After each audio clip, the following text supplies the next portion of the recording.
Praise the Lord. இயேசுவின் ரத்தம் ஜெயம். தினமும் இயேசு நிகழ்ச்சிக்கு உங்களை கர்த்தராகிய இயேசு கிறிஸ்துவின் நாமத்தில் வரவேற்கிறேன். செய்தியின் தலைப்பு: கர்த்தரை நோக்கி பாருங்கள், பிழைத்துக் கொள்வீர்கள். ஆதார வசனம் சங்கீதம் 108 அதிகாரம் 4-5 வசனங்கள். உமது கிருபை வானங்களுக்கு மேலாகவும் உமது சத்தியம் மேகம் மண்டலங்கள் பரியந்தம் எட்டுகிறது. தேவனே, வானங்களுக்கு மேலாக உயர்ந்திரும். உமது மகிமை பூமி அனைத்தின் மேலும் உயர்ந்திருப்பதாக. உன்னதரின் உயர்ந்த மக்களே, இதன் பொருள் தேவன் வானங்களுக்கு மேலாக உயர்ந்திருக்கிறார். நமக்கு சகலத்தையும் தந்தவரை, செய்தவரை, கல்வாரியில் செய்து முடித்தவரை. சங்கீதம் 57:2, சங்கீதம் 138:8 நாம் உயர்த்த வேண்டும். அவர் உயர்ந்திருக்கிறார். நாம் நம்முடைய நன்மைக்கு நாம் அவரை உயர்த்தி காட்ட வேண்டும். நீர் உயர்ந்திருக்கிறீர் என்பது சொல்ல வேண்டும். அவர் நம் கொடியை தனித்தனியாக ஒவ்வொருவருக்கும் ரட்சிப்பின் கொடியை கொடுத்திருக்கிறார். குடும்பத்திற்கு என்று ஒன்று அல்ல, தனி நபர்களுக்கு கொடுத்திருக்கிறார் என்பதை நாம் உயர்த்தி காட்ட வேண்டும்.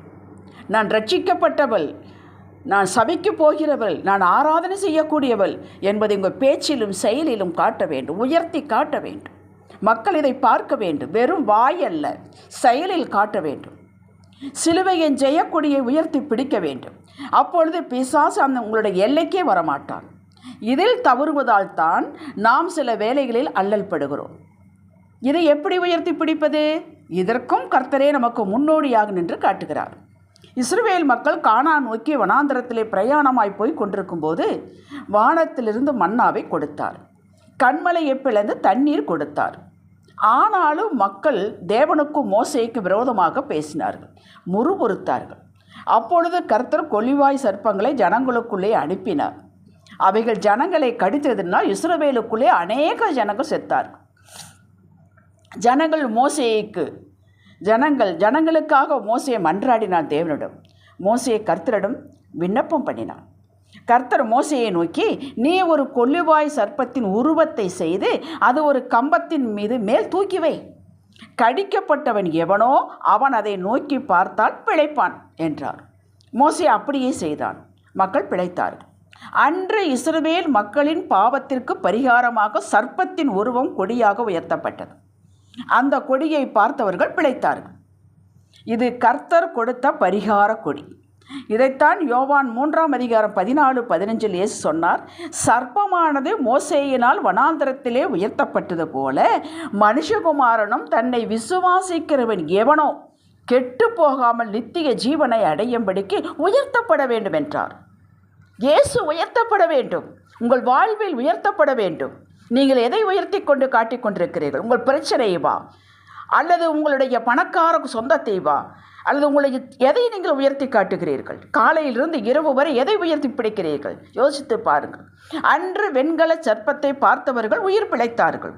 இன்று சர்வலோக பாவங்களை தன்மேல் ஏற்றுக்கொண்டு அத்தனைக்கு பரிகாரியாக சிலுவையில் தொங்கிய இயேசுவை பார்த்தால், இயேசு எனக்காக சகலத்தை ஏற்றுக்கொண்டார்.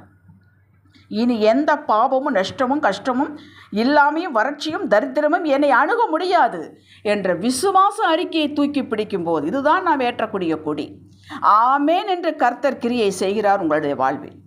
நாம் அவரையும் அவருடைய வார்த்தையும் உயர்த்தி பிடிக்காத வரை எந்த மாற்றமும் நம் வாழ்வில் நடப்பதில்லை.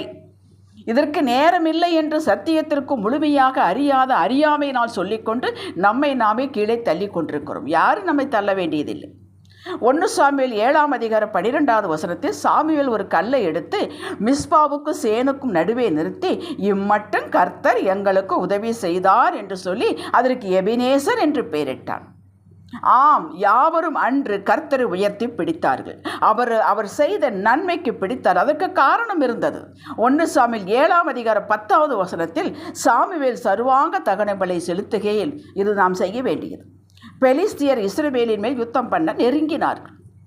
மகா பெரிய இடி முழக்கங்களை பெலிஸ்தியரின் மேல் அந்நாளிலே முழங்க பண்ணி அவர்களை கலங்கடித்ததனால் அவர்கள் இஸ்ரவேலுக்கு முன்பாக பட்டு விழுந்தார்கள். நான் உங்களை உற்சாகப்படுத்துகிறேன்.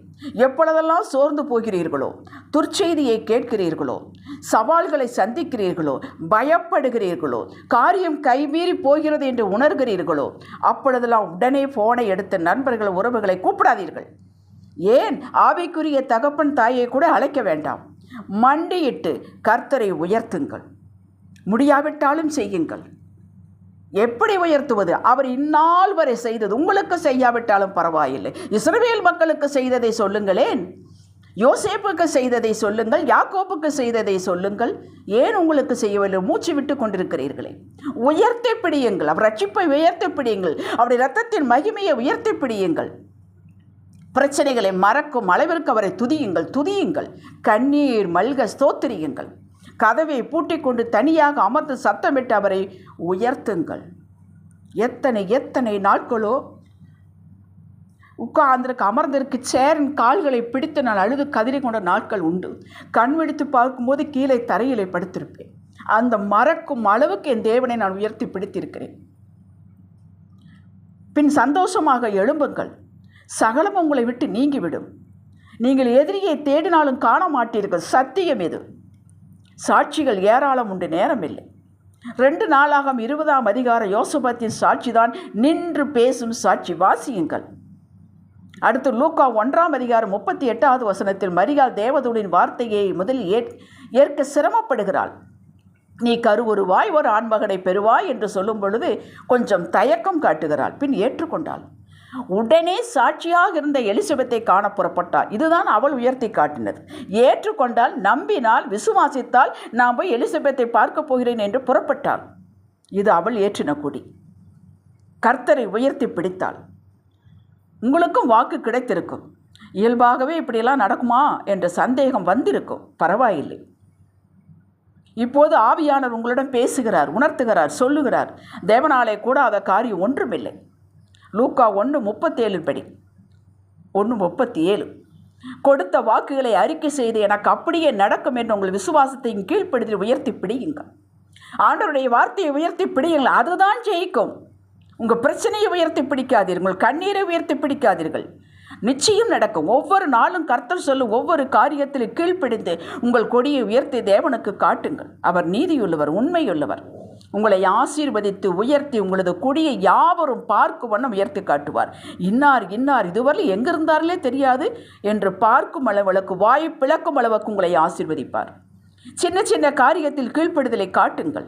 அன்கம்ஃபர்டபுளாக இருந்தாலும் பரவாயில்லை, கீழ்ப்படியுங்கள். பெரிய காரியங்கள் கீழ்ப்படிது உங்களுக்கு தானாக வரும். பயிற்சியினால் மட்டும் வருவது மட்டும்தான் நிலை நிற்கும். எல்லாமே பயிற்சியினால் தான். நினைத்து கொண்டு இருப்பதனாலோ, வாயில் சொல்லி கொண்டு இருப்பதனாலோ செய்ய வேண்டும், திரும்ப செய்ய வேண்டும். அது பயிற்சியாக வேண்டும். அப்பொழுதுதான் அது நிலை நிற்கும்.